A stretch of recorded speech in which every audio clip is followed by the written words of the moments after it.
Ser santos es ser reflejo del amor. Dios es amor y ama siempre. Presentamos Santo Debo Ser. Recorramos juntos el camino a la santidad al que hemos sido llamados. Escúchanos y conoce más sobre la vida en el espíritu de santidad.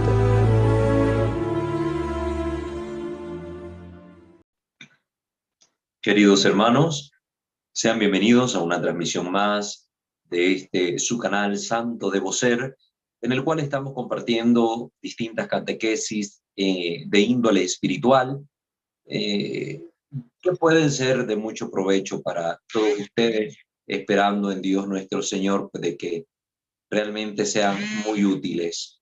También les recuerdo suscribirse a este canal y activar la campana de notificaciones si aún no lo han hecho, y poder visitar nuestros otros dos canales.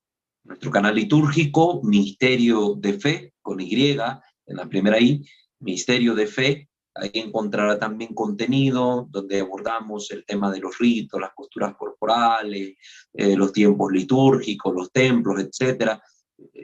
Tenemos nuestro canal apologético, doctrinal, que se llama Creo, Señor, yo creo, donde usted va a encontrar también ricas catequesis sobre la fe católica que le pueden ayudar a conocer mejor su fe. De esto tiene información siempre en la descripción de cada uno de los videos que están en nuestros canales. También puede seguirnos en Facebook en @WalterFajardo20. Ahí usted, entrando en esa liga, puede llegar a nuestra página de Facebook para que pueda estar al tanto de contenido que compartimos por ese medio. Vamos pues a comenzar nuestra sesión formativa de este día poniéndonos primeramente en la presencia de nuestro buen Dios. In nomine Patris et Filii et Spiritus Sancti. Amén. Señor Dios omnipotente, Padre rico en misericordia, te adoramos, te alabamos, te glorificamos y te damos gracias, Señor, porque eres justo y misericordioso, porque eres un Dios bondadoso que nos miras con ternura. Ponemos en tus manos, Padre Celestial, esta sesión del día de hoy, para que guiados e iluminados con tu Santo Espíritu podamos discernir los contenidos que aquí se nos presentan y aprovechar de ellos para nuestra mayor utilidad. Ponemos en tus manos cada una de estas catequesis, Señor, que puedan servir para bien y provecho de la comunidad cristiana. Que los ruegos y la intercesión de nuestra dulce Reina, Madre y Señora, la siempre Virgen María, la de todos tus santos y ángeles, esas oraciones de ellos nos alcancen las gracias que necesitamos para nuestra salvación eterna y para poder en todo, Señor Dios nuestro, hacer tu santa voluntad y así glorificarte con nuestra vida, a ti que vives y reinas por los siglos de los siglos. Amén. Pater noster qui es in celis, sanctificetur nomen tuum, adveniat regnum tuum, fiat voluntas tua, sicut in cielo et in terra. Panem nostrum quotidianum da nobis hodie, et dimite nobis debita nostra, sicut et nos dimitimus debitoribus nostris, et ne nos inducas in tentationem, sed libera nos a malo. Amén. Ave Maria, gratia plena, Dominus tecum, benedicta tui mulieribus, et benedictus fructus ventris tui, Iesus. Santa Maria, Mater Dei, ora pro nobis peccatoribus, nun et in hora mortis nostre. Amén. Gloria Patri et Filio et Spiritui Sancto, sicut erat in principio et nunc et semper, et in saecula saeculorum. Amén. Ave Maria Purissima, sine lave concepta, in nomine Patris et Filii et Spiritus Sancti. Amén. Muy bien, queridos hermanos. Vamos a continuar con el desarrollo de nuestras catequesis en esta sección de nuestro canal dedicada a hacer una introducción al tema de la demonología. Ya hemos compartido algunas temáticas al respecto, explicamos el proceso de demonización de los ángeles, todo lo que tuvo que ver con el momento en que fueron creados, qué son los ángeles, cómo vivieron la prueba, la razón de las pruebas. Vimos luego toda la parte de la condenación de los ángeles caídos y entramos brevemente por 4 sesiones a una formación exhaustiva en el tema del infierno para comprender un poco a qué nos referimos cuando hablamos de la condenación de los ángeles, condenados, caídos, dónde están, cuál es la doctrina de la iglesia respecto a esto. Vimos que dogma de fe, la existencia del infierno y por tanto no podemos negar esa realidad sin el peligro de caer en herejía. Y pues explicamos claramente cada uno de los detalles con la mayor profundidad posible para que el tema se nos volviera ameno, pero a la vez tuviéramos claridad sobre la materia. Hoy, después de esa breve profundización en el misterio del infierno, vamos ahora a continuar desarrollando estas temáticas sobre los contenidos que versan directamente sobre el demonio, respecto al demonio, lo que nos hablan sobre los demonios en general también, para que vayamos conociendo mejor qué dice la iglesia o qué dicen los teólogos sobre este asunto y sobre todo qué nos ilumina la palabra de Dios. Vamos a continuar abordando las temáticas que presenta la Summa Demoníaca del padre Fortea, este tratado de demonología y manual de exorcistas, y como siempre les digo, pues tratando de hacer comentarios a las preguntas que aparecen y tomando en consideración otros textos. Ustedes saben que aquí pues mantengo mi biblioteca con distintos libros, distintas obras de diversos autores para ir enriqueciendo más los contenidos y así tener una visión más holística sobre las distintas materias. Y así ustedes se enriquezcan también, aprovechen el conocimiento que aquí se les comparte. Retomando los contenidos de la Summa Demoníaca, vamos a compartir la siguiente interrogante, la cuestión número 4 que presenta el padre Fortea, hablando sobre que si todos los demonios son iguales o no. Ya hablamos sobre qué es un demonio, eso ya lo tenemos clarísimo. Quien no lo recuerde puede retroceder a las sesiones primeras para poder refrescar un poco la memoria. También para ampliar el contenido, recuerden, si no lo han hecho, ver el video que está en el canal de Fray Claudio Calderón, que hemos puesto también el link en los primeros capítulos de esta materia, sobre angelología, para que ustedes puedan tener un estudio profundo sobre los seres angélicos, sobre los espíritus angélicos, y puedan comprender mejor también esa materia. Por si acaso pondremos nuevamente la liga en la descripción de este video para que ustedes puedan aprovechar ese material que está muy riquísimo, muy vasto y sumamente interesantísimo. Volvemos pues a nuestra interrogante. ¿Son todos los demonios iguales? Ya uno, por lógica, por las experiencias que hemos oído de algunos exorcistas, por alguna lectura esporádica que hemos hecho, podremos saber la respuesta de esto. Ya hemos visto que cada demonio, dice el padre Fortea, pecó con una intensidad determinada. Unos pecaron más que otros en ciertos tipos de pecados, cometieron ciertos tipos de transgresión de la ley divina. Además, cada demonio pecó en uno o varios pecados en especial. La rebelión tuvo su raíz en la soberbia. Este es el pecado madre de todos los pecados, pecado capital por excelencia, el pecado de la soberbia, el orgullo, la soberbia. Pero de esa raíz nacieron otros pecados que se fueron presentando en los ángeles que se alejaban cada vez más de la gracia divina. Eso en los exorcismos se ve con gran claridad.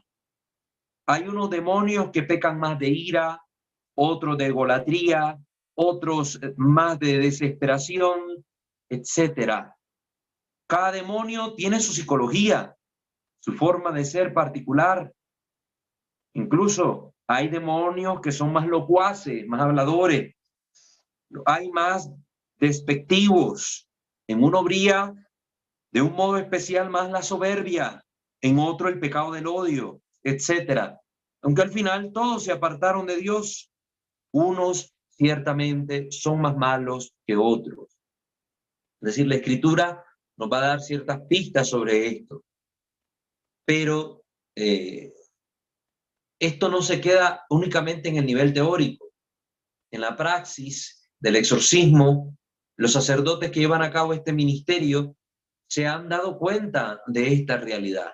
Ciertamente hay demonios mayores, más poderosos, más terribles que otros, y con los cuales incluso llega a tardar años el exorcismo sobre una persona para ayudarle a su liberación. Entonces, sí hay una diferencia, entonces no son todos los demonios iguales, si podemos responder así de forma directa a la interrogante. Después también hay que recordar, queridos hermanos, que como nos dice San Pablo, hay 9 jerarquías de ángeles. Las jerarquías superiores son más poderosas, bellas e inteligentes que las inferiores. Por eso he mencionado el material de Fray Claudio Calderón.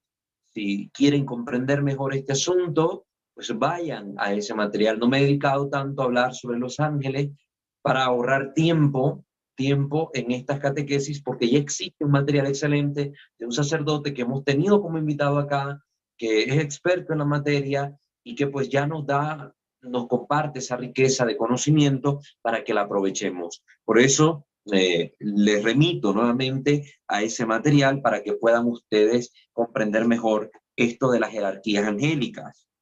Cada ángel es completamente distinto de otro ángel. Es lo que se llama, o lo que se dice también en los tratados, que cada ángel agota su propia forma, es decir, su esencia. Cada ángel no tiene un repetido, no tiene un clon, no tiene un doble, no tiene un compañero que sea como nosotros, los seres humanos, que nuestra raza es la humana y somos un montón de seres humanos. Tenemos compañeros humanos iguales a nosotros en cuanto a la naturaleza, pero cada ángel es distinto de otro ángel. Ya vamos a hablar de eso también. No hay raza de ángeles, continúa diciendo el padre Portea. No hay raza de ángeles, por usar un término que corresponde a la zoología, sino que cada uno agota su propia especie. Sin embargo, sí que es posible agrupar a los ángeles en distintos grandes grupos o jerarquías. Jerarquías también llamados coros, pues esos grupos es como si formaran coros que cantan alabanzas de Dios. Su cántico, por supuesto, no es de la voz. Recordemos que los ángeles, al no tener cuerpo, no tienen cuerdas vocales. Entonces, aquí es una forma retórica de expresarnos para poder comprender esto que estamos diciendo, que los coros alaban a Dios, los coros de los ángeles, como la Escritura también nos lo dice. Pero su alabanza, más que ser con la voz, es con su existencia. Es una alabanza espiritual que emite su voluntad, la voluntad de los ángeles, al conocer y amar a la Trinidad. Esa es la alabanza que tributan los espíritus angélicos a nuestro Dios. De cada una de las 9 jerarquías, por tanto, cayeron también ángeles, transformándose en demonios. Es decir, que hay demonios que pertenecen al coro de las virtudes, otros que pertenecen al coro de las potestades, de los serafines, de los querubines, etc. Aunque sean demonios, siguen conservando intacto su poder y su inteligencia. El poder y la inteligencia con la que fueron creados. El poder y la inteligencia que les pertenece según su propia naturaleza. Entonces, si un demonio de alta jerarquía, cuando era ángel, cayó a causa de su pecado, cayó del cielo, como decimos, este demonio no pierde lo que por naturaleza tenía. Pierde lo que la gracia le pudo haber concedido, pero no pierde lo que la naturaleza le ha dado. Entonces, siguen manteniendo intacta su inteligencia y su poder. Entonces, va a haber demonios que son pertenecientes a estos coros altísimos, a estos coros superiores, y otros demonios pertenecientes a coros inferiores. Por tanto, repetimos la respuesta directa a esta pregunta. Si hay diferencia entre los demonios, no todos son iguales. Y la diferencia clave está acá para comprenderla. Hay una diferencia de poder. Luego va a haber también otro tipo de diferencia. La diferencia que procede del grado de pecado que cometieron. Por todo lo dicho, está claro que existe una jerarquía demoníaca también. Recuerden ustedes, algunos de ustedes hacía ya esta pregunta en los comentarios, que si había esta diferencia, si había una jerarquía, si había un orden. Claro que existe esta jerarquía. Una cosa comprobada por los exorcismos es que entre los demonios existe un poder de los superiores sobre los inferiores. ¿En qué consiste ese poder? Pues es algo imposible de saber. Pues no se ve cómo un demonio puede obligar a otro a hacer algo. Pues no tienen cuerpo que empujar o que forzar. Sin embargo, dice el padre desde su experiencia, he comprobado que un demonio superior puede forzar a uno inferior a no salir de un cuerpo durante un exorcismo. Aunque el inferior sufra y quiera salir, el superior se lo puede impedir. ¿Cómo un demonio puede forzar a otro demonio siendo este intangible? Es algo que, repito, escapa a nuestra comprensión, dice el padre Fortea. Escapa a nuestra comprensión. Entonces, sí hay esta jerarquía. Si hay esta jerarquía, la comprendemos mejor desde la jerarquía de la naturaleza angélica, que nos va a hablar clarísimo Fray Claudio sobre esto. Entonces les recomiendo vivamente, vean ese video para que se enriquezcan con ese conocimiento. Entonces, si no mal recuerdo, fue nuestro hermano Fermín quien hizo esta pregunta sobre si había alguna jerarquía entre los demonios. Aquí le estamos respondiendo su interrogante. Al respecto, para seguir comprendiendo este punto, hablemos ahora de lo que en la Suma Demoníaca ha llamado el padre Fortea zoología y demonología, ¿no? Una comparación que va a hacer el padre entre estas dos ciencias.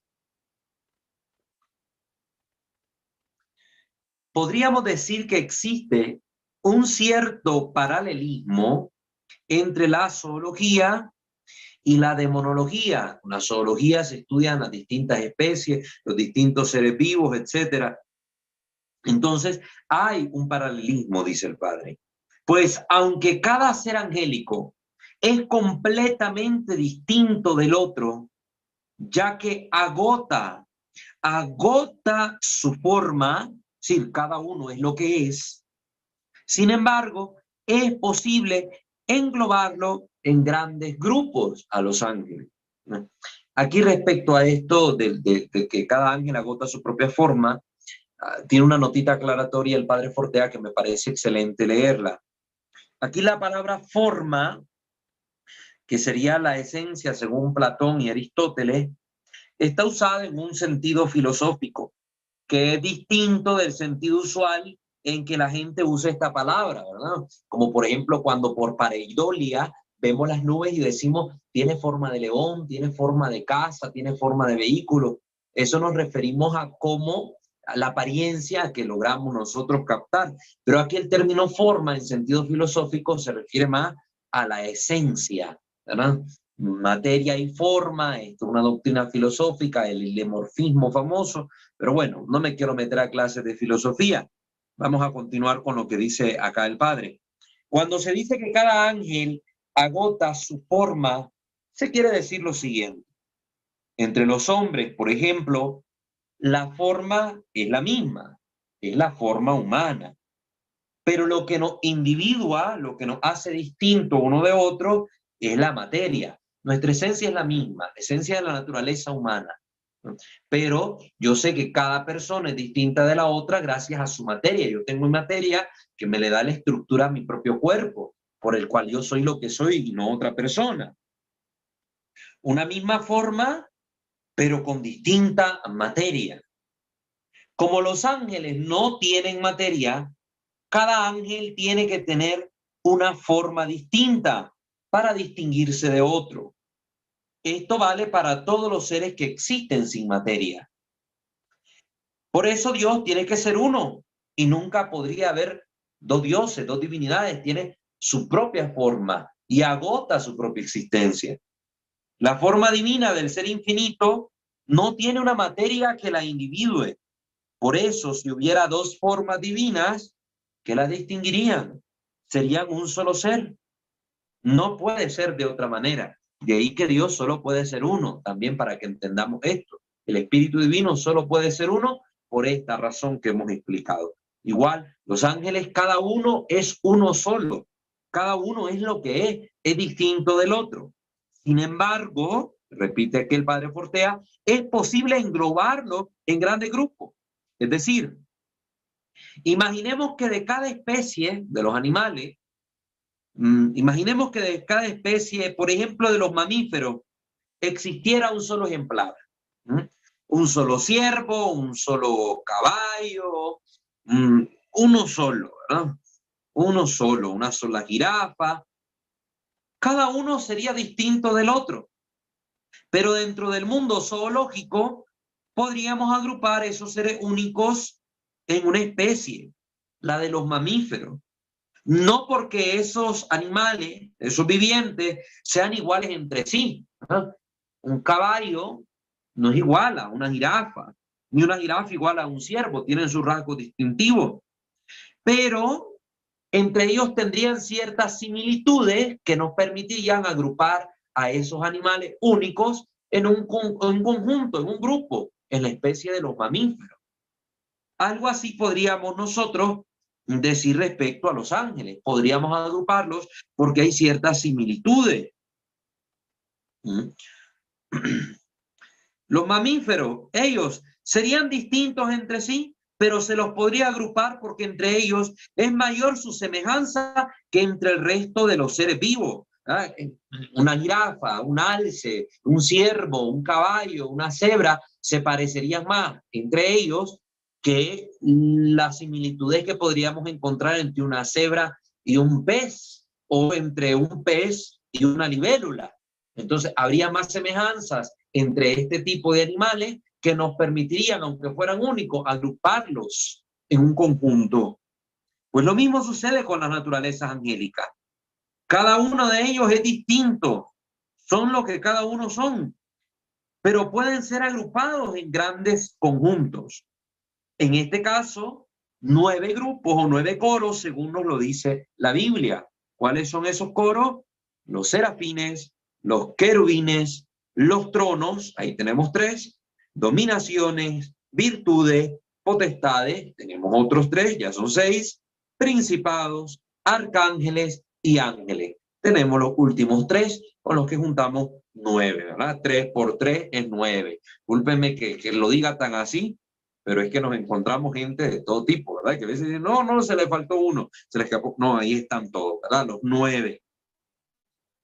Si las diferencias entre los animales son a veces tan grandes, en el mundo angélico son mayores, pues la forma está liberada de las leyes de la biología y de la materia, y por tanto, si grande es la diferencia entre una libélula y un águila, mucho mayores son las diferencias entre las naturalezas angélicas.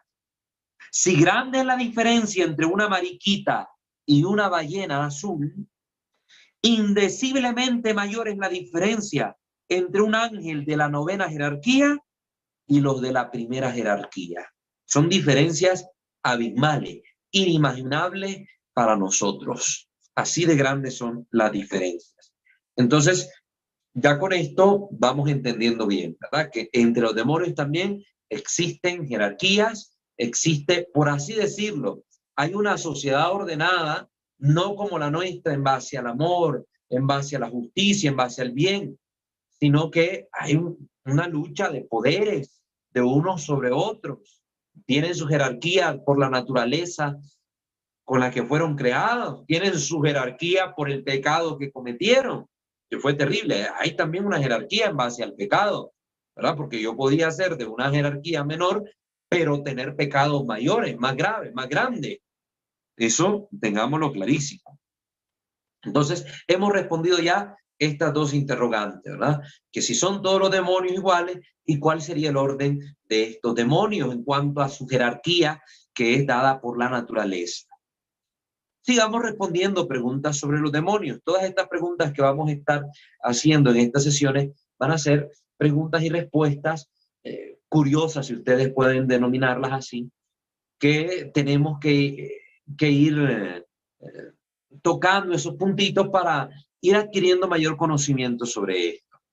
En consonancia con esto que hemos descrito de cómo están divididos los demonios, hablemos sobre un puntito que presenta también el padre Fortea, una cuestión más, sobre que si es adecuado cuando representamos a estos demonios de las distintas jerarquías, de la jerarquía que sea, si es adecuado pintarlos con cuerpo de hombre y con cuernos. Ya hablamos un poco sobre esto de cómo representan a Satanás y por qué lo representan así, pero me parece interesante dar unas palabritas más sobre este punto, porque la orientación de esta pregunta la presenta de una forma interesante y llamativa el padre Fortea, y creo que respecto a esto tenemos que decir algo también.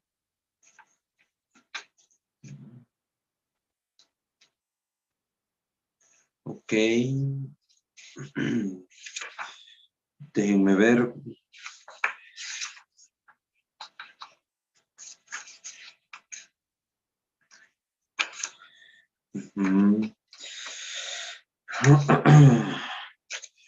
Lo que pasa es que tengo las preguntas que las he ordenado yo para tocarlas en este tema, no conforme a cómo va desarrollándolo el padre Fortea, sino que más bien yo voy dándole un orden distinto para poder así a ustedes presentarles los temas desglosados de forma sistemática, ¿no? Déjenme ver dónde está, solo localizo la pregunta.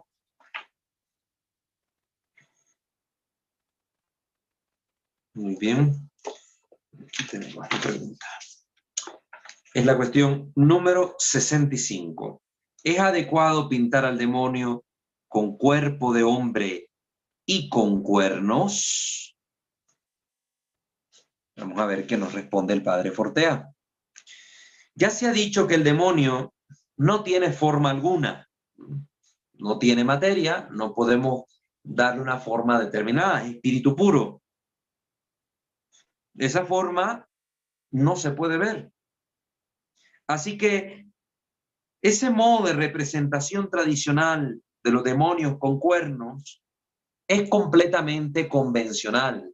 Es decir, empezaron un grupo de personas a ponerse de acuerdo sobre pintarlos así, representarlos así, con una motivación de trasfondo, y luego con el pasar del tiempo, pues se fue convirtiendo en algo aceptado por mayor cantidad de personas, y al final nos hemos acostumbrado a verles representado así, de forma tal que los demonios, donde salgan en las distintas películas, en series animadas, caricaturas, siempre aparecen con cuernos, con cola, con cascos de animal, etc. Es decir, se trata de un signo asentado por la tradición occidental durante siglos, que es portador de un significante. Detrás se quiere decir algo con esta forma de representarlos. De todas maneras, es un signo muy adecuado, porque combina dos elementos al representar así a los demonios. Se combinan dos elementos. La racionalidad y la capacidad, la inteligencia que tienen ellos, representada por la forma humana, única forma visual que conocemos de los seres racionales. Esa es la única forma visual. Nosotros solo sabemos los seres racionales, decimos los seres humanos, entendiendo la razón no solo como poder hacer ciertas operaciones, sino más allá. Y la bestialidad simbolizada por los cuernos, los rabos, las garras o cascos, ¿verdad?, que les ponen de animales. De manera que se trata de un signo muy simple, pero que refleja tanto la inteligencia como el carácter lleno de furia, la animalesca bestialidad que caracteriza las manifestaciones de ellos en todas las épocas a través de los posesos. Realmente cuando la escritura misma nos relata la aparición de algunos posesos, algunos endemoniados, vemos que actúan con furia, Por ejemplo, el endemoniado que andaba entre las tumbas en Gerasa, rompía las cadenas, tenía una fuerza, una bestialidad, mostraba lo que se llama el titanismo. Bueno, después iremos conociendo más esas cosas, pero se comportan como bestias, aúllan, gritan. Entonces, esta bestialidad está muy bien representada en ponerle a estos seres angélicos caídos pues, un cuerpo humano que les permite mostrar al hombre que son seres racionales, inteligentes, pero que tienen estas características en su comportamiento. Entonces, la bestialidad se representa a través de esos signos que se le colocan los cuernos, el rabo, los cascos o garras, ¿no? Igualmente, el modo de representar a los ángeles que ha decantado la tradición iconográfica también es muy adecuada. El ángel, al ser representado como hombre con alas, es un modo de significar por el aspecto humano la racionalidad y por las alas la sutilidad y las alturas a las que se encuentra elevado. Es decir, las alas representan la capacidad de transportarse de un lugar a otro a voluntad, sin obstáculos. También es curioso observar que los ángeles son representados vestidos, mientras que los demonios no, como un signo de su carácter bestial. Como se comportan como animales, los animales andan desnudos, entonces se les representa generalmente así, dirían acá en México, encuerados. Y lo vemos, por ejemplo, en las imágenes donde aparece el arcángel Miguel contra Lucifer, contra Satanás, mejor dicho. El arcángel aparece bellísimo, con su traje militar, con su porte, con su elegancia, con sus armas, con sus botas o con lo que le pongan, sus sandalias, tapado con pudor, mientras que Satanás aparece a sus pies en su forma bestiálica, como un hombre desnudo, con cuernos, con rabo, con alas, que asimilan alas como de murciélago. Entonces, aparece más bestial por esta misma razón. El ángel, ser racional, conservó su racionalidad en el sentido de que guardó la cordura, podemos decir. Guardó la cordura y se mantuvo sensato y firme en la gracia y venció la tentación. El demonio se dejó llevar por la tentación, cayó en el pecado y en las posesiones se manifiesta lleno de furia, lleno de ira como un animal. Entonces, al ángel se le representa dignamente como los seres racionales, como los seres humanos, a los demonios como los animales, como las bestias. Así de sencillo. Entonces, ese detallito para que lo tengamos presente en cuanto a la representación de estos seres, ¿verdad? De los seres espirituales, tanto ángeles como los demonios. Siguiendo con estas curiosidades que estamos respondiendo sobre los demonios, ya que hemos visto que tienen cierta jerarquía, hablemos un poco sobre los nombres de los demonios, porque también esto llama la atención, los nombres de los demonios. Vamos a ver qué nos dice el padre Fortea en la Suma Demoníaca en esta cuestión. Los nombres de los demonios es la cuestión número 7 de la Suma Demoníaca. Vamos a ver, ya sabemos que la Escritura da algunos nombres sobre los demonios. Otros nombres se conocen por los exorcismos, pero andan listas y listas ahí que pululan sobre todo material esotérico o material de la New Age, donde aparecen largas listas con nombres de demonios, libros que hasta nombran cada uno de los tantos demonios que hay en el infierno con número y nombre propio para cada demonio. Todo eso son inventos, queridos hermanos. Son inventos, no le anden creyendo, no le pongan tanta mente, porque realmente es una estupidez. Son formas fraudulentas de engañar a la gente y de tenerlas embobadas con la curiosidad malsana que se mete a este mundo, con un morbo que les termina llevando incluso a quedar poseídos. Mucha gente que se mete en ese mundo y hace esas prácticas, esos ritos y esas cosas que recomiendan esos libros, terminan muy mal a veces. Entonces, nos vamos a tener a lo que la Escritura nos revela, la Escritura y la tradición. Incluso aquí nos vamos a mencionar los nombres propios que han salido en algunos exorcismos, aunque por los testimonios que iremos en su momento trayendo a colación, nos daremos cuenta de algunos otros. ¿Cuáles son los nombres de los demonios? Empecemos por el primero de ellos, por Satán. El término Satán es el demonio más poderoso, inteligente y bello de los demonios que se revelaron. Se le llama Satán o Satanás. En los textos en hebreo del Antiguo Testamento aparece como el Satán, ¿verdad?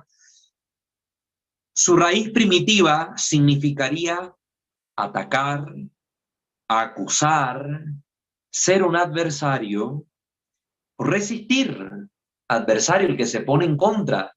Por eso es que Jesús utiliza ese término cuando revelando el plan que tenía de ir a morir en Jerusalén. Pedro le dice, no lo permita Dios, Señor. Y Jesús le responde, apártate de mí, Satanás, porque tú piensas como los hombres y no como Dios. Entonces, esa parte nos quiere decir, yendo hacia la raíz, no que Jesús le estaba diciendo a Pedro que era Satanás, como dicen muchos protestantes, que era el diablo. No, sino que le está diciendo a Pedro, te estás comportando, estás tomando la actitud que tomó el diablo, que se rebeló, se puso en contra, ¿verdad?, de los planes de Dios, de la voluntad de Dios. Tú no seas adversario, tú no seas adversario de la voluntad divina. Tú sigue la corriente de la voluntad divina. Ponte detrás mío, Satanás.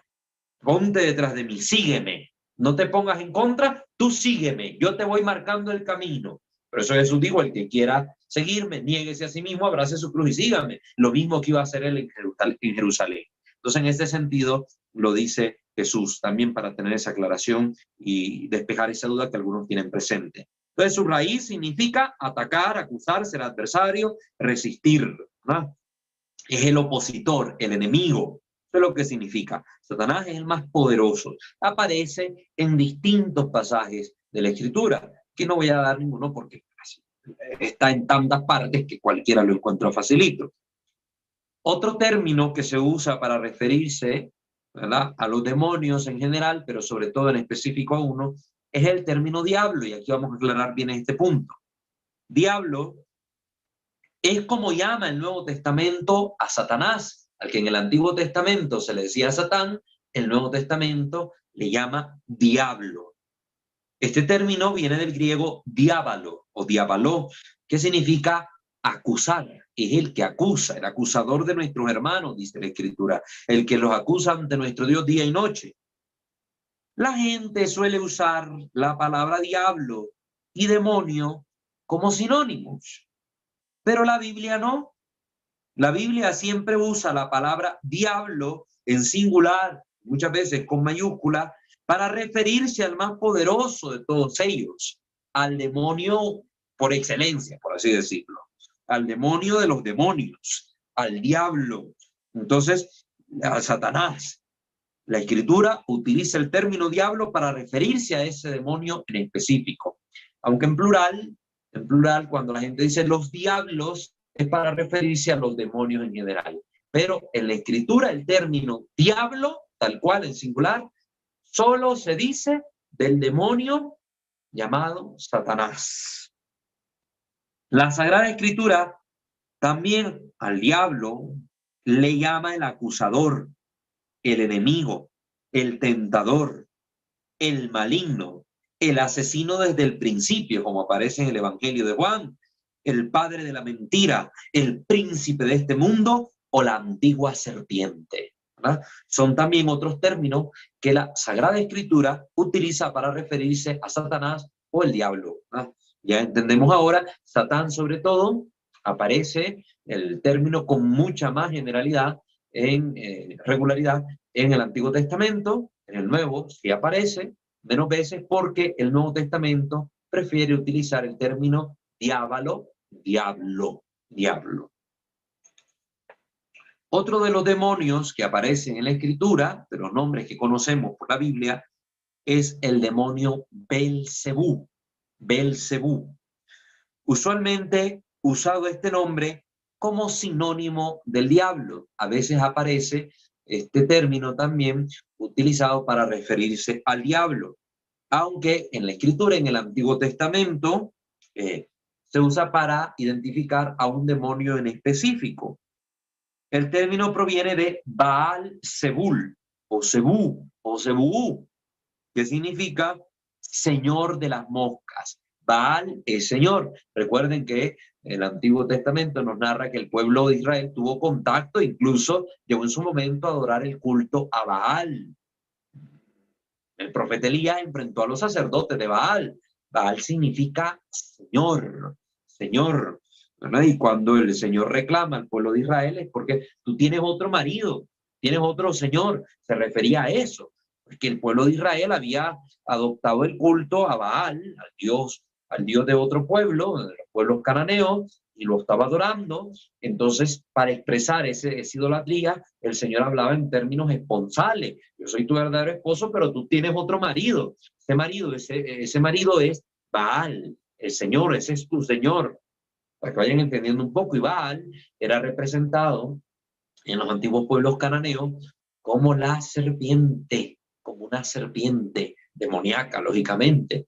Por eso es que el pueblo de Israel, para referirse al demonio, a el Satán, utiliza la figura de la serpiente en el Antiguo Testamento como el demonio que aparece tentando a Adán y Eva, como una advertencia también para el pueblo de Israel. Recuerden que la historia del pueblo de Israel, la historia del Génesis, se escribió muy posterior a la historia de la formación del pueblo de Israel, ya cuando Israel ya tenía un territorio, ya conocía a los demás pueblos y había entrado en contacto con ellos, con su realidad cultural y cultural, y que tenía la tentación de caer en esos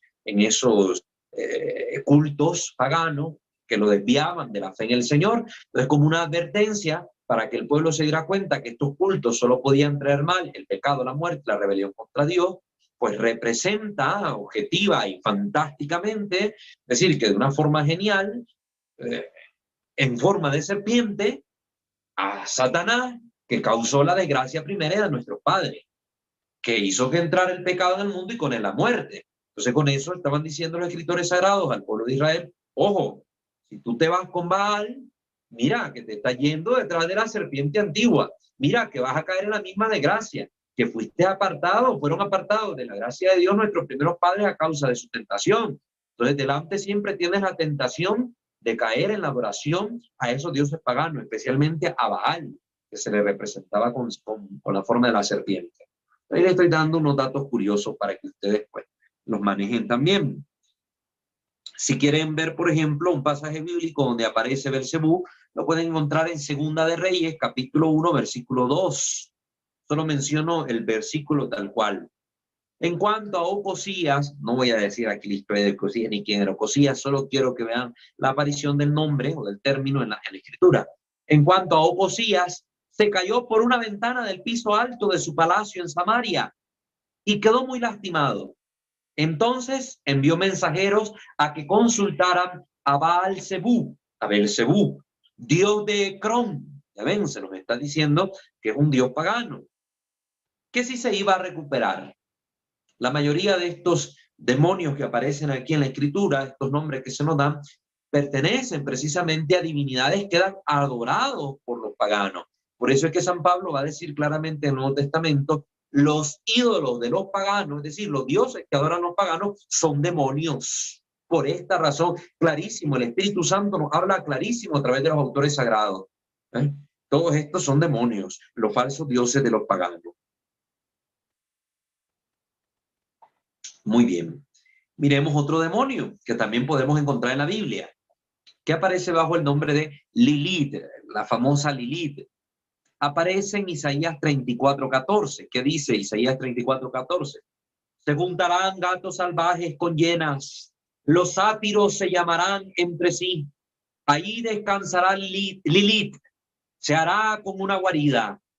Ahí la menciona el libro del profeta Isaías. La tradición judía la consideró como un ser demoníaco. De hecho, dentro de esa tradición judía hay varios escritos donde se refieren a Lilith como que hubiera sido la primera mujer creada por Dios, pero que esta mujer cometió ahí un pecado grave con respecto al nombre de Dios, que quiso conocer el nombre de Dios, le dio curiosidad, quería usar como el nombre de Dios en cuanto a un sentido mágico, como que tuviera un poder mágico, se atrevió a conocerlo y entonces el Señor la castigó, la desterró del paraíso, y es donde se convirtió en un demonio por este uso de la magia, por así decirlo, y se transformó en una bestia que en la literatura de distintos pueblos, no solo del judío, aparece alada y con garras y todo lo demás, para como con la mitad del cuerpo, como que fuera un ave. Entonces, ahí hay varias cosas que decir, pero no nos interesa en este caso esa literatura extrabíblica, sino conocer el hecho que en la escritura aparece mencionado también este demonio que ya ha hecho su aparición en distintos casos de posesión y está ahí en Isaías 34:14. En la mitología mesopotámica es un genio con cabeza y cuerpo de mujer, pero con alas y extremidades inferiores de pájaro. Nos lo refiere aquí el padre Fortea. Otro demonio que aparece nombrado en la escritura es el demonio Asmodeo. Asmodeo. Asmodeo, ustedes recordarán, es el famoso demonio del libro de Tobías, que aparece en el libro de Tobías. Por ejemplo, una mención de ello lo tenemos en Tobías 3:8, ¿verdad? Tobías 3:8. Había tenido Sara 7 maridos, pero el mal, el demonio Asmodeo, los había matado antes que hubieran tenido relaciones con ella. Entonces ahí se nos hace referencia a este demonio y aparecerá un pasaje curioso donde se expulsa a este demonio con una técnica particular revelada por el arcángel Rafael, que en su momento también haremos mención de ella acá en estos videos. Asmodeo, entonces, aparece en el libro de Tobías. El término Asmodeo proviene del persa Esmadeva, que significa espíritu de la cólera, espíritu de la ira, que mataba a los maridos de esta mujer. Lilith y Asmodeo son dos demonios que han relacionado también en la tradición de la iglesia con los pecados de la sensualidad, de la lujuria, de la lujuria. Estoy dando datos extras. Otros demonios que aparecen en la Biblia, así en plural, son los llamados Seirim. Seirim. Aparecen en distintos textos, por ejemplo, Isaías 13:21, Levítico 17:7 y también en Baruch 4:35. Este término suele traducirse como, deriva del hebreo Sair, que significa peludo o también macho cabrío. Por eso, muchos de los traductores de la Sagrada Escritura lo colocan bajo este término, macho cabrío, machos cabrío en plural. De hecho, Isaías 13:21 dice, será un lugar poseído por los demonios del desierto, las casas se llenarán de hienas, la bruja lo habitará y ahí bailarán machos cabríos. Por eso es que también al demonio suele, o a los demonios en general, relacionárseles con este animal, con las cabras, o suele representárseles así, ¿verdad? Con la forma de una cabra. Y en las antiguas tradiciones de las brujas, en los escritos de las brujas y todo eso, siempre aparecían relacionadas las brujas con rituales en los bosques, en las praderas, relacionándose con estos animales, con cabras, machos cabríos, con los que incluso tenían prácticas zoofílicas, ¿verdad? Tenían relaciones sexuales con esta clase de animales como una forma de entregarse a Satanás. También, como curiosidad extra, estos dibujos del pentagrama invertido o del bafometo lo utilizan los satanistas, los satánicos, para representar la cara de un macho cabrío, ¿verdad? Las dos puntas superiores de la estrella serían los cuernos, las dos puntas de los lados, las orejas, la parte de abajo sería la barba del chivo y la cara sería pues el rostro del macho cabrío. Entonces, eso está ahí de por medio, para que vayan viendo de dónde vienen, por qué al diablo se le representa así, por qué con casco, por qué con cuernos, por estas referencias que da la escritura sobre estos demonios que se comportan como bestias. Lo que está diciendo aquí, se comportan como la bestia. Es lo que está diciendo la escritura y es lo que ya hemos hablado de por qué se les representa así a los demonios. Por eso toqué la pregunta con anterioridad a este tema para que lo supiéramos y vayamos relacionando los temas. Otro término es el término demonio, ¿verdad? El término demonio tal cual procede del griego daimon, que significa genio, se traduce por genio. En la mitología grecorromana, no era necesariamente una entidad maléfica. Pero en el Nuevo Testamento siempre es usado como término para designar seres espirituales malignos. Y esto hay que tenerlo claro. Esta diferencia es importante entenderla, sobre todo para comprender un poco la mentalidad actual de muchas cosas que tienen que ver con el demonio y que no pertenecen a la cultura cristiana o a la cultura occidental. Como aquí bien dice el padre Fortea, el término traduce a genio. Y estos genios o estos demonios en la cultura o la mitología grecorromana no necesariamente eran seres malos, simplemente era como su naturaleza era demoníaca. Y entonces estos demonios podían hacer bien o podían hacer mal. En pocas palabras, podían ser buenos o podían ser malos. Demonios solo como que los categorizaba en una naturaleza concreta, pero no definía su actuar moral, como sucede para nosotros los cristianos. Sabemos que su actuar siempre va a ser malo, por eso son seres maléficos, malignos. De ahí que podamos entender que en otras culturas también haya esta comprensión respecto a los demonios. Por ejemplo, en Oriente, sobre todo con los jóvenes cuando converso y tenemos temas de conversación, me preguntan mucho sobre el anime, para los que son mayores y lo ven de otra manera como las caricaturas japonesas, ¿verdad? Las caricaturas japonesas, aunque sería una ofensa para ellos que les dijera caricaturas japonesas, pero el anime, ¿verdad? Este arte representa dentro de su contenido seres demoníacos que corresponden precisamente a esta comprensión en la mitología grecorromana, que podrán tener ciertas características demoníacas, pero que en su conducta moral no necesariamente son seres malos. Pueden aparecer incluso como héroes o desenvolviendo la figura de protagonistas que salvan al género humano, que hacen un gran bien a la humanidad, porque la mentalidad de estas personas no está enmarcada en la mentalidad cristiana y en la cultura cristiana. De ahí que no representan al mal con la mentalidad nuestra y que nosotros no debamos demonizar con nuestra mentalidad lo que no es propiamente demonizable según su entender y su cultura. Eso es algo que tenemos que tener claro. Entonces sí, el demonio sabemos que se puede servir de muchas cosas para envenenar la mente de los jóvenes. Y es ahí donde tenemos que formar el criterio en la juventud para que puedan distinguir lo uno de lo otro. Yo sin problema podría ver un anime con este contenido sin ningún inconveniente, porque tengo una comprensión de cómo esa cultura entiende a estos seres y una comprensión de cómo desde nuestra cultura y desde nuestra fe los comprendemos, que es muy distinto, totalmente diferente. Por eso, ya haciendo esa explicación, repito esta salvedad que nos presenta aquí el padre Fortea. Pero en el Nuevo Testamento siempre he usado el término demonio como término para designar seres espirituales malignos. Malignos. Otro demonio que aparece en la Escritura, así con nombre, es el demonio Belial, también llamado Beliar. De la raíz Baal, comparte la misma raíz, Baal, que significa Señor. De ahí es donde procede el nombre.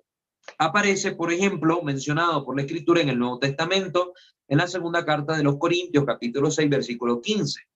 No puede haber armonía entre Cristo y Belial, ni entre un creyente y un incrédulo, dice San Pablo. Entonces aquí los pone en contraposición. Luz y tiniebla, Cristo y Belial, un demonio y Cristo, no hay conciliación entre ellos. Entonces, Belial. Hago mención de estos nombres sobre todo porque muchas personas me preguntaban por estos demonios, por estos nombres, a raíz de la película del exorcismo de Emily Rose, esa película que está basada en un hecho real, en acontecimientos reales, Anneliese Michael, y entonces en la película aparece el momento en que se manifiestan estos 6 demonios y empiezan a mencionar estos nombres, ¿verdad? Belcebú, Belial. Entonces la gente pregunta sobre esto, pregunta sobre esto. Un demonio, por ejemplo, aquí un nombre, más que un nombre, como una categoría o como una clasificación de un grupo de demonios que no menciona aquí el padre Fortea, pero que aparece en la Escritura, es, por ejemplo, legión. Legión, que el demonio, el endemoniado que hemos mencionado, de Gerasa, el endemoniado de Gerasa, cuando Jesús lo libera, pues él dice, yo me llamo Legión, porque somos muchos y piden ser arrojados a la piara de cerdos. Los cerdos luego se tiran del acantilado y se ahogan y mueren. Entonces, Legión, por ejemplo, es otro de los que aparece mencionado en el Nuevo Testamento, así como ha aparecido en el Nuevo Testamento Belial.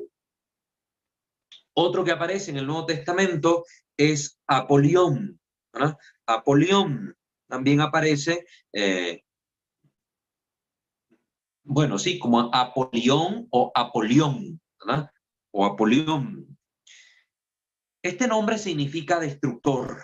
Aparece específicamente en Apocalipsis capítulo 9, versículo 11. Dice el versículo, y tienen por rey sobre ellos al ángel del abismo, cuyo nombre en hebreo es Abadón y en griego Apolión. Significa destructor. Entonces en hebreo es Abadón, en griego Apolión, el mismo demonio, pero nos presentan los nombres según la cultura donde se le conoce, la cultura hebrea Abadón, la cultura griega Apolión. Se dice de él que su nombre en hebreo es Abadón, que significa perdición o destrucción. En griego significa destructor, en hebreo, sobre todo, perdición, el que trae la perdición. Otro nombre que es necesario mencionar, Lucifer. Lucifer. Este nombre como tal es un nombre extrabíblico que significa estrella de la mañana, o traduce ese término, estrella de la mañana, lucero de la mañana, el que porta la luz, también se le traduce de esa manera. De hecho, suele llamársele al demonio con ese nombre de Lucifer, con ese término que realmente traduce a toda una frase, estrella de la mañana, debido a lo que menciona Isaías en el capítulo 14, versículo 12 al 14, que se le ha puesto como anillo al dedo, como decimos, al demonio, a Satanás, al diablo. Este texto dice, ¿cómo caíste del cielo, oh lucero, oh estrella de la mañana? Diríamos, oh Lucifer, hijo de la mañana. Cortado fuiste por tierra, tú que debilitas a las naciones, tú que decías en tu corazón, subiré al cielo en lo alto, junto a las estrellas de Dios. Levantaré mi trono y en el monte del testimonio me sentaré a los lados del norte. Sobre las alturas de las nubes subiré y seré semejante al Altísimo. Este texto en la tradición se le ha atribuido a Satanás por su pretensión, por su soberbia de querer ser como Dios. Entonces, aunque no refiere directamente a Satanás, pero el texto se le ha aplicado en la tradición a Satanás. Y aquí vemos que se le dice estrella de la mañana, otra referencia de donde se nos presenta a los ángeles en el sentido de los astros del cielo. De ahí donde podíamos entender lo que leíamos de Apocalipsis 12 la vez pasada, que lo comentamos, el demonio barrió con su cola la tercera parte de los astros del cielo, de las estrellas del cielo, la tercera parte de los ángeles, entendíamos en ese sentido. Entonces, Lucifer es un nombre extrabíblico. La inmensa mayoría de los textos eclesiásticos usa el nombre de Lucifer como sinónimo del diablo. Sin embargo, esto me interesa que lo conozcan porque va a aparecer en distintas obras. Sin embargo, tanto el padre Gabriel Amor, este famoso exorcista de Roma que murió no hace mucho, que es autor de muchas obras que ya hemos mencionado acá, tanto el padre Amor como el padre Fortea consideran que es el nombre propio del demonio segundo en importancia en la jerarquía demoníaca. Es decir, en muchos textos de la tradición, en muchos textos en general, Satanás y Lucifer es la misma persona. Cuando utilizan este término, se refieren al mismo ser. Sin embargo, el padre Fortea y el padre Amor han hecho notar esto que también han vivido muchos exorcistas, que realmente son dos seres distintos. Uno es Satanás y otro es Lucifer. Siendo Satanás como el jefe, por así decirlo, y Lucifer como el subjefe, el primero y el segundo. Soy enteramente de esa opinión, dice el padre Fortea, y lo conocemos por los exorcismos.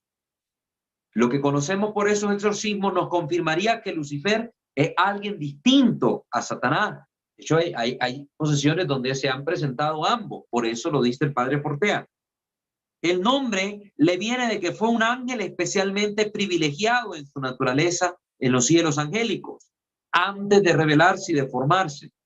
Algunos traducen el nombre de Lucifer como el que porta la luz, aunque esa traducción es poco exacta, es errónea, ya que tal palabra en latín sería o era Luciferarius, Luciferarius, el que porta la luz. Entonces, aunque Lucifer en algunos lados lo traducen como el que porta la luz, realmente el que porta la luz se dice de diferente manera, Luciferarius, ¿verdad? Como el que porta la cruz, Cruciferario, se dice en español, o los que portan los cirios, Seroferario. En latín igual, aquí tenemos esta terminología, el que porta la luz, Luciferarius. Como curiosidad, diré que en un exorcismo un demonio dijo que los 5 demonios más poderosos del infierno eran en este orden: Satanás, Lucifer, Belcebú, Belial y Meridiano. Esos 5 son como los más poderosos según lo que en este exorcismo descubrió el padre. Pero se pregunta él mismo y dice, ¿es segura esta jerarquía? Solo Dios lo sabe. Lo que es seguro y lo que sabemos por la Sagrada Escritura y por los exorcismos es que cada demonio tiene un nombre dado por Dios que expresa la naturaleza de su pecado. Distintos nombres de demonios dichos por ellos en exorcismos son a veces perversión, muerte, puerta, morada, etc. Otros, sin embargo, dicen nombres que no sabemos qué significan. Hay demonios que se han presentado como Elisedei, Uobad, Hansen, Eishelehit, Eishelif, unos nombres tan raros que no se saben qué significan, dice el padre Fortea. En algunos libros de magos y brujos también se colocan largas listas de nombres. Esas listas inacabables son tan exhaustivas como inventadas. No tienen otro valor que la imaginación de sus autores, pues algunos no solo ofrecen la lista de los nombres, sino incluso el número de los demonios que pueblan el infierno. Esas descripciones detalladas de las legiones infernales son puramente inventadas. Ir más allá de los escuetos datos, de los pocos datos que nos brinda la Sagrada Escritura, supone adentrarse en el mundo de la literatura, abandonando el seguro terreno firme de la palabra de Dios. La teología puede decir muchas cosas acerca de los demonios, pero siempre de un modo general, trabajando con conceptos. La teología, al trabajar con esencias, nada puede decir de un demonio concreto. El autor de cierta lista de demonios, tan exhaustivas como inventadas, dice ese autor inventor, dice de uno de ellos llamado Safán, con X y con PH, ¿verdad? Safán, que fue el que le sugirió a Satanás prenderle fuego al cielo, pero que fueron arrojados al infierno antes de cometer tal vil acto. Dice de él que está encargado eternamente de mantener encendida la llama del infierno. Miren cuánta imaginación la gente loca. No hace falta decir que a tal inventor de mitos le aconsejo leer este libro, le dice el padre Fortea, donde descubrirá, y como nosotros ya sabemos por toda esta formación que hemos tenido, que ni hay forma de prenderle fuego al cielo, ni hay manera de mantener encendida la llama del infierno, como lo imagina este autor. Entonces, para que ustedes se cuiden también de esos libros fabulosos que andan por ahí. Bueno, como el tiempo se nos ha agotado, pues vamos a dejarlo por ahí. Ahora, ¿verdad? Por ahí vamos a dejar la formación de este día, dando estos datos. La próxima sesión continuaremos hablando sobre otros términos que aparecen en la escritura y por qué se usan, y daremos una que otra referencia que es necesario conocer. Esto es interesante y es bueno que si estamos entrando en esta materia, introducción a la demonología, tengamos este conocimiento. Les recuerdo suscribirse a este canal si aún no lo han hecho, Santo Debo Ser, y activar la campana de notificaciones para estar pendiente de cada una de las aportaciones, videos o catequesis que estamos impartiendo semana tras semana. Visitar también nuestros otros dos canales, Misterio de Fe en materia litúrgica, Creo Señor Yo Creo en materia doctrinal, apologética y bíblica. Y seguirnos en nuestras distintas redes, así como nuestra página de Facebook, @WalterFajardo20. Muy bien, ahora les dejamos a ustedes el micrófono, abrimos los micrófonos.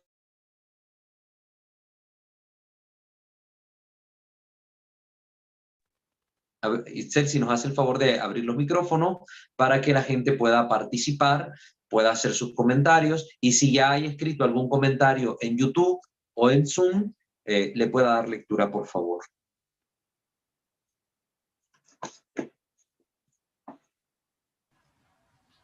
Listo, ya están abiertos los micrófonos.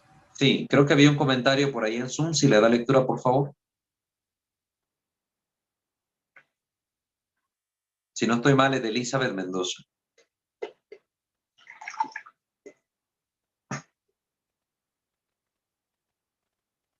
¿Lo encontró, hermana? Así es, de Elizabeth dice: buena noche para todos, qué interesante, hay que conocer al enemigo para saber cómo actúa, qué maneras de actuar de este para hacernos caer en sus redes.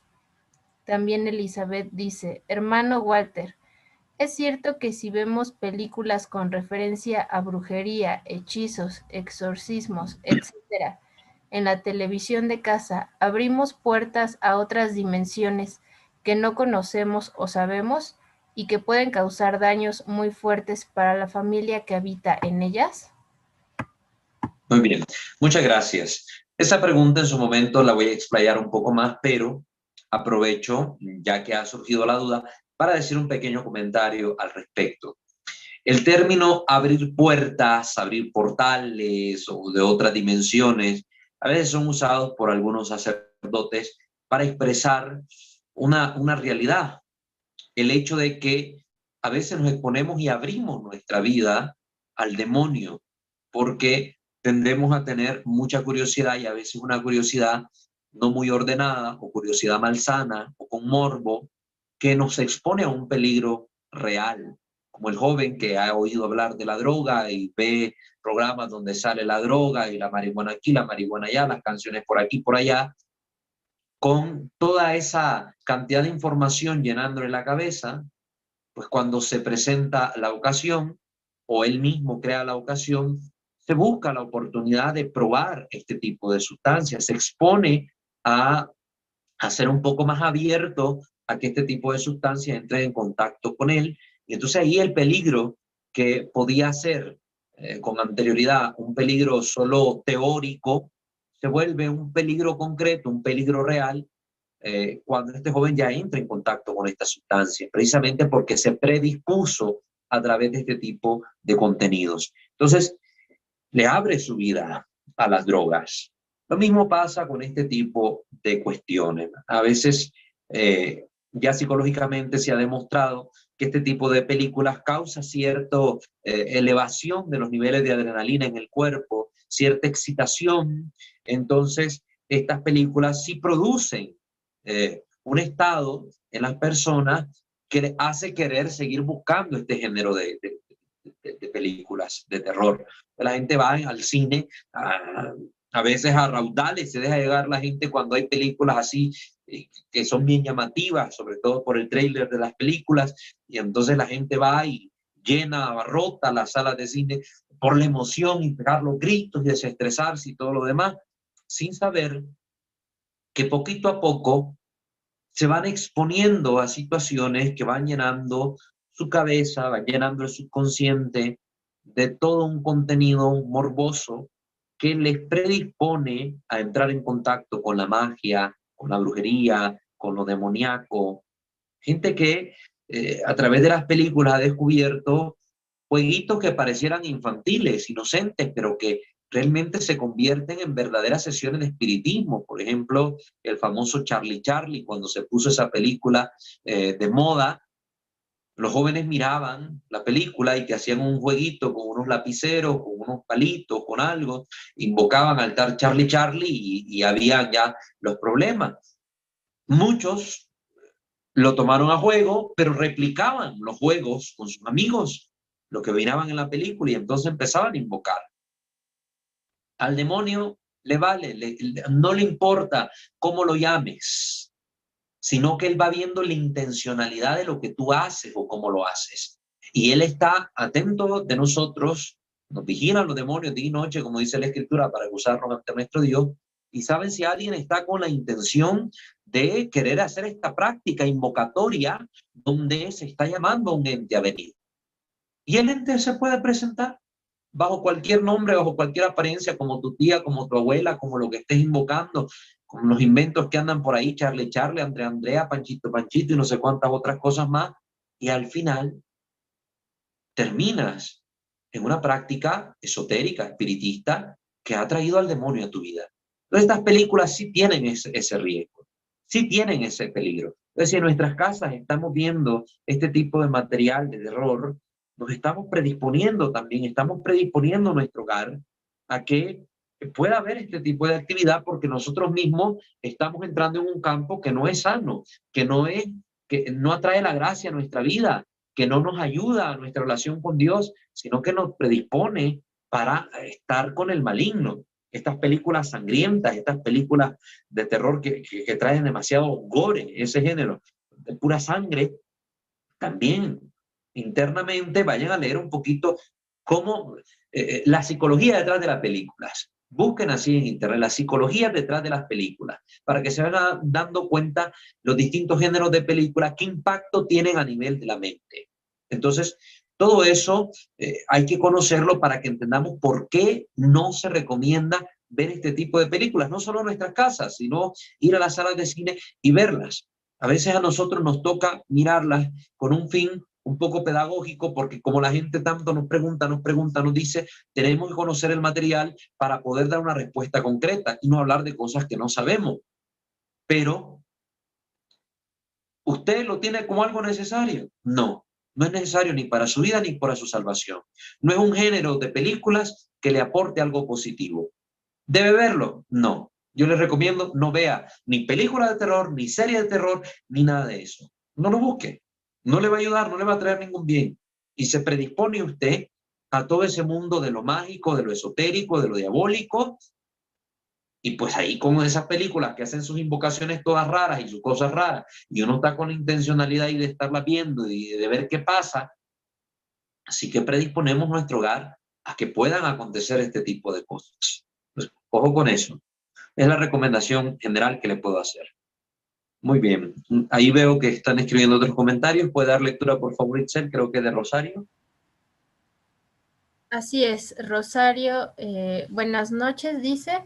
Mi pregunta es, ¿los demonios tienen distintas personalidades debido al pecado que los domina?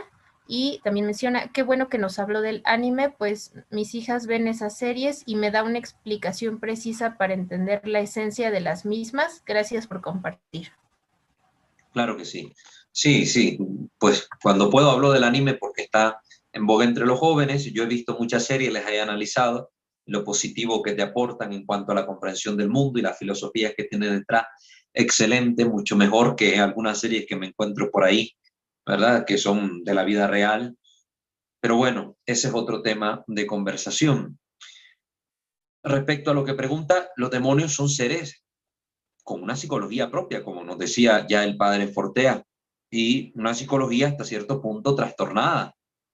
Que si hay enfermedades mentales como en los seres humanos, pues yo no puedo decir eso respecto a los demonios, pero sí que se comportan, tienen ciertos tipos de actitudes que se han manifestado en los exorcismos, donde un mismo ente pareciera adoptar distintas personalidades, pero es un mismo ente que se comporta a veces de forma locuaz, a veces se calla, a veces burlesco. Entonces, dentro de su comportamiento sí puede tener estas distintas manifestaciones. Eso es lo que sí le puedo decir, pero como que sea un esquizofrénico, como que sea, eso no, ¿verdad? Eso no lo podemos decir respecto a los demonios. Muy bien. Creo que hay más comentarios ahí. Qué bueno que están escribiendo sus comentarios, pero si pueden hablar, háganlo. O no sé si están desactivados los micrófonos, pero si pueden hacer su pregunta, háganla, que con mucho gusto yo les escucho. o nos escriben en el chat, yo tengo una pregunta, la quiero hacer al aire y está bien, ya aquí los escuchamos, ¿verdad? Para que no crean que ya porque he respondido preguntas ya cierro, no. Si yo miro que todavía hay preguntas, pues continuamos acá en el en vivo. ¿Le da lectura, por favor, al siguiente comentario, hermana Itzel? Así es de Johnny Layton. Dice, Padre Walter, ahora que menciona películas, están anunciando una película que en español le llaman Ruega por nosotros. Encontré este artículo y pone el link. Ok, gracias por compartirnos el link.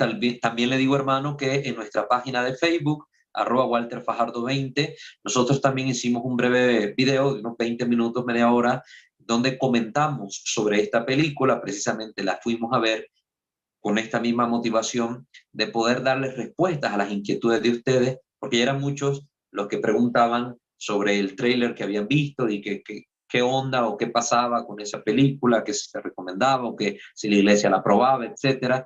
Entonces, en ese pequeño video que hicimos en vivo, dimos algunas palabras que le pueden ser de utilidad. Les recomiendo que lo busquen. No fue publicado hace muchos días, así que lo va a encontrar con facilidad en nuestra página de Facebook. Igual en la descripción de este video va a tener los links de todas nuestras redes, ahí puede acceder también a la página. Muchísimas gracias por compartir. Muchas gracias, padre. Sí, no sé si hay también en YouTube algún comentario. Hermana Itzel. Hermana, ¿está por ahí? Sí, en YouTube no hay comentario. Muy bien, perfecto. Entonces, nuestros hermanos de YouTube están más tranquilos. A veces nos pasa lo contrario. No sé si aquí, de los que están en Zoom, todavía alguien más quiere comentar o preguntar algo. Yo tengo unos amigos. Hermana y un Gina, amigo de ¿verdad? ellos me comentaba, sí, Muy bien. un amigo me comentaba que cuando haz de cuenta que otro amigo que iban así de fiesta y uno de ellos tomaba mucho, ya cuando estaba dormido, le decía, cuídame, cuídame. Y de repente empezaba como a brincar y a decir palabras que no se entendían, sino como que en otra lengua empezaba a hablar y la única palabra que entendía era ebenecer, ebenecer, ebenecer. Uh-huh. ¿Eso qué? Ok, muchas gracias por tu O sea, comentario. porque decía que hablaba como en otra lengua. Y Sí. a él le daba mucho miedo y le decía, no me dejes solo, cuídame. Y lo único que se le entendía era ebenecer. Bueno, muchas gracias. Recordemos que, bueno, estamos hablando ahorita generalidades sobre los demonios. Más adelante en el curso también vamos a ver todo lo que es la fenomenología demoníaca, la cuestión de los posesos, de los exorcismos, etcétera. Ahí vamos a comprender mejor estas situaciones. En el caso concreto, pues, palabras hacía la impresión en base de lo que me dices. Puedo deducir algunas cosas, pero para llegar a la comprensión mejor de un caso, siempre se tiene que hablar con la persona, evaluar la situación y muchas cosas que se tienen que ver. Pero recordemos que cuando nosotros nos alcoholizamos, cuando una persona se alcoholiza, pues hay un conflicto interno en su mente entre el querer estar consciente y el subconsciente que empieza a salir. Nuestro subconsciente empieza a manifestarse también de distintas maneras, llanto, gritos, risas, etcétera. Nuestro subconsciente tiene almacenado toda la información de lo que vamos viviendo, de lo que hemos leído, de lo que hemos visto. La palabra benecer se menciona en la escritura o se menciona, lo ven en algunos templos protestantes, iglesia de benecer, o se ha oído en algún canto o algo, y está en el subconsciente de las personas, está presente.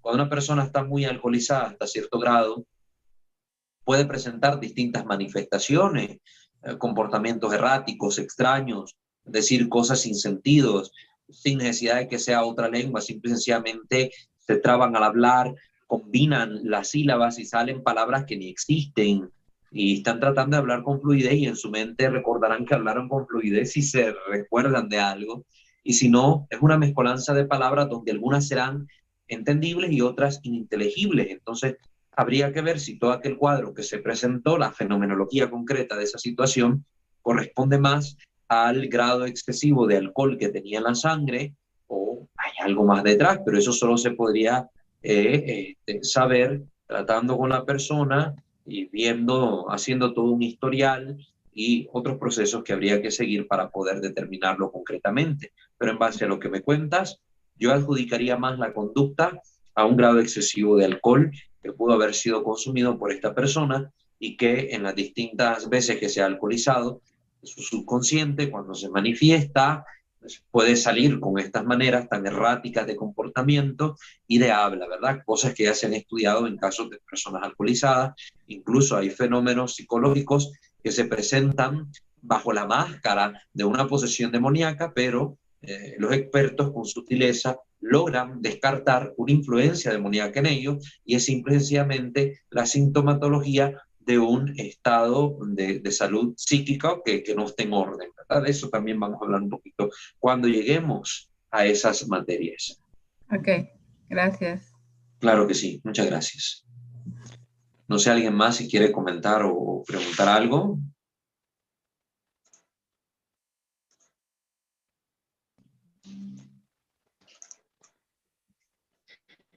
Yo, hermano, otra vez. Sí, hermana Elizabeth, le escucho. De algunos les reconozco la voz, Soy la ¿verdad? hermana Rosario. Pero sí. Ah, hermana Rosario. Sí, es cierto, hermana No, Rosario. A algunos les reconozco la voz, pero otros a veces se me confunden y siempre es bueno que cuando hablen se presenten. Con su primer nombre basta, ¿verdad? Rosario de México, no sé qué de Costa Rica. sí. Con eso es suficiente. Hermana Rosario, le escucho.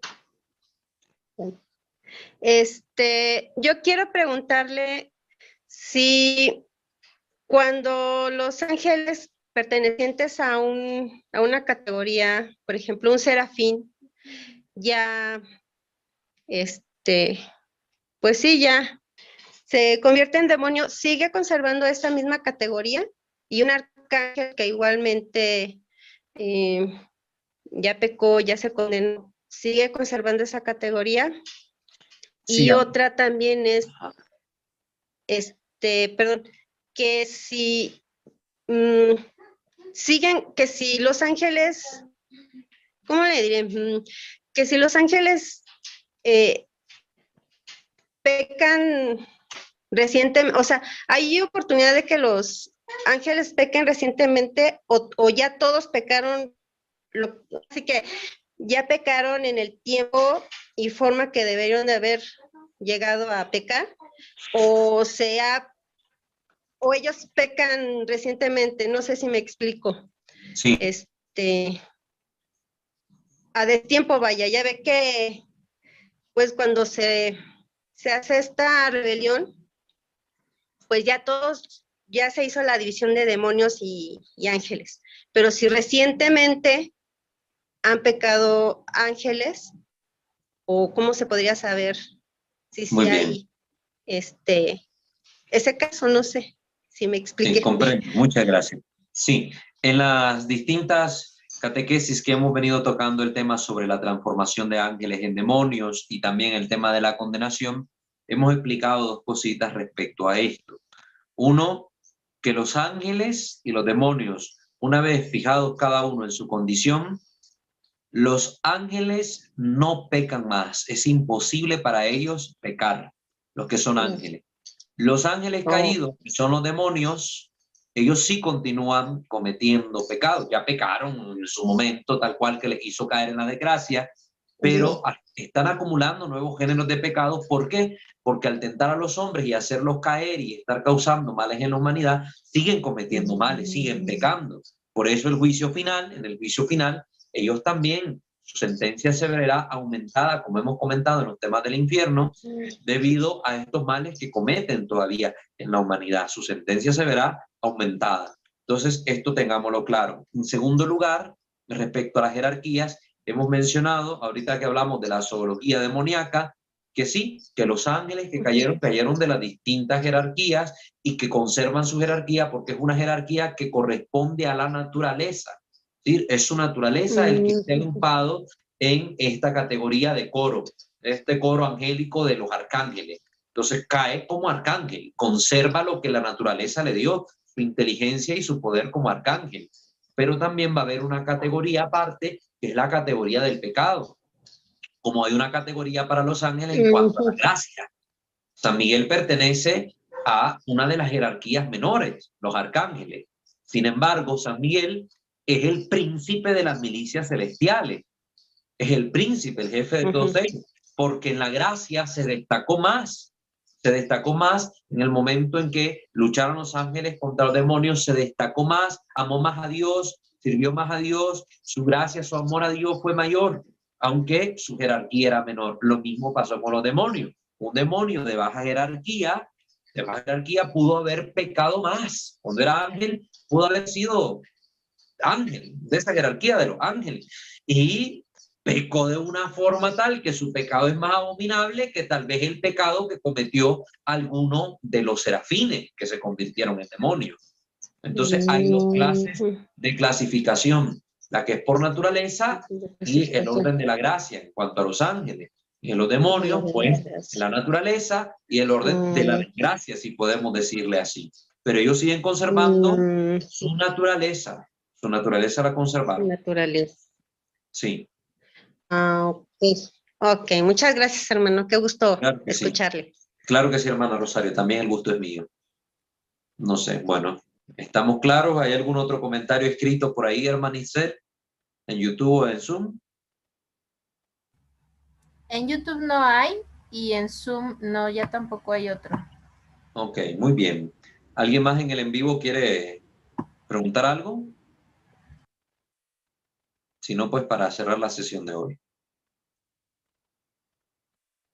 Bueno, de todos modos, si se presenta alguna otra duda, saben que los que están en el grupo, tanto de Telegram como de WhatsApp, pueden escribirme por esos medios o también en nuestra página de Facebook, pueden también en la mensajería dejarnos ahí su comentario y con gusto les respondemos. Si no, pues las preguntas se van acumulando y en la medida que vayamos avanzando en las catequesis, ustedes pues van respondiéndolas a través de los contenidos que les compartimos. Muy bien, vamos a hacer nuestra oración final entonces. Nos ponemos en la presencia de nuestro buen Dios, in nomine Patris et Filii et Spiritus Sancti. Amén. Señor Dios nuestro, te damos infinitamente gracias por tu benevolencia, por tu amor, porque nos has auxiliado con la gracia de tu Santo Espíritu para poder ir comprendiendo estos contenidos que se nos comparten. Bendito seas, Señor. Que todo cuanto aquí aprendamos sea de utilidad para nuestra vida como creyentes, la vida de nuestra familia, de nuestros amigos conocidos, pero también de nuestra comunidad cristiana a la que pertenecemos. Ayúdanos, Santísima Virgen María, Madre nuestra, Reina y Señora. Ayúdenos, ángeles y santos del cielo, a que podamos perseverar también en el camino de la fe, en el amor a Dios como lo hicieron los ángeles, y que podamos en todo buscar la mayor honra y gloria de Dios, de Él que vive y reina por los siglos de los siglos. Amén. Sub tuum presidium confugimus Santa Dei Genitrix, nostras deprecaciones ne despicias y necessitatis.